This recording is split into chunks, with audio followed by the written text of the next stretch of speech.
Welcome to my on-trial preparation video, take one.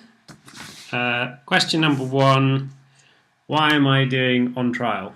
I've done on-trial training twice, and the only other things in May this year are Go Ruck in Amsterdam, which I've done, Hell Rider in Henley, which I've done, and the Dirty Weekend, which I've also done. So given that I have a rule this year of only one weekend of events a month, then on trial it is. What do I hope to achieve? I hope to achieve not being dead at the end of it, because I've already paid a lot of other race fees for events this year. So finally, the important question, training. I've just moved, so all my training has been disrupted. I was running track once a week, training with the triathletes once a week, climbing 3 times a week, rowing 3 times a week, and probably running at least one other time a week, in addition to rucking every day with my dog. Not carrying my dog, you understand, carrying some bricks and my dog walking alongside me. So in my new place, I've yet to find a routine. I've started erging again. I did a 39-kilometre erg yesterday, so my shoulders hurt today.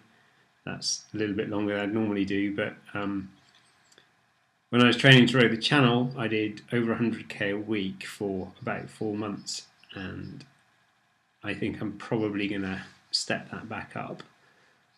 So probably do a number of ergs a week and aim to almost get to 100 each week, on top of a couple of runs, climbing 3 times, and the regular rucking.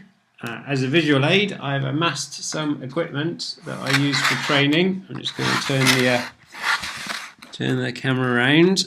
So there's a bag full of bricks resting on a rowing machine. Also, there are some minimalist running shoes, some climbing shoes, 70-metre rope, and possibly most importantly, 5 different bottles of gin. The number of bottles of gin in the house can go down as well as up, which brings me to the final thing I want to talk about, which is nutrition. I have recently become a pseudo-vegetarian.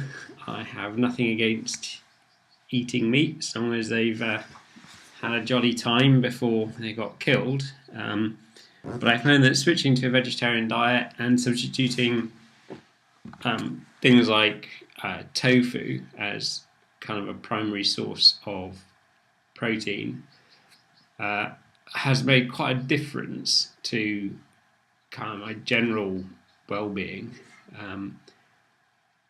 And I think anyone that isn't considering hydration and diet as a significant part of their training program is going to suffer when it comes to events which are stupidly long. And by stupidly long, I mean anything more than about 8 hours. 8 hours seems to be my boredom point. Up to 8 hours, I tend to get quite bored. And then after 8 hours, I think I go into some kind of trance and then just keep plodding along until it's all over. All right, I've already done 4 minutes. I don't know what else I have to tell you. 2 things. I do a lot of different sports. I'm not really good at any of them other than climbing. But I find that having a variety of things means that you're never bored to train, and I think that's important. I think if you always go to the same place to train or do the same things, I think you'll find an excuse not to train.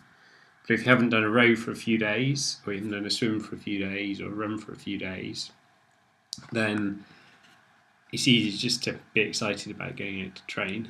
And the final thing is seeing a massage therapist. It can get pretty pricey if you see someone a lot, but if you have a niggle, it's worth paying the money just to go and have yourself poked and have something straightened out. Just so you can get back to training. You've paid your race fees. It's, you know, I see it as part of the cost of doing events. Even though I've only got about a dozen or so events this year, most of them are either 12 to 48 hours or 50 to 100k. And you know, a week out of your training program is significant when, you know, you're building up to something each at some point in each month, and you want to enjoy it, not just survive it. So that's it. Here's another training aid. Red wine. It's very good for you. I highly recommend it. Probably not during on trial though. That's my video.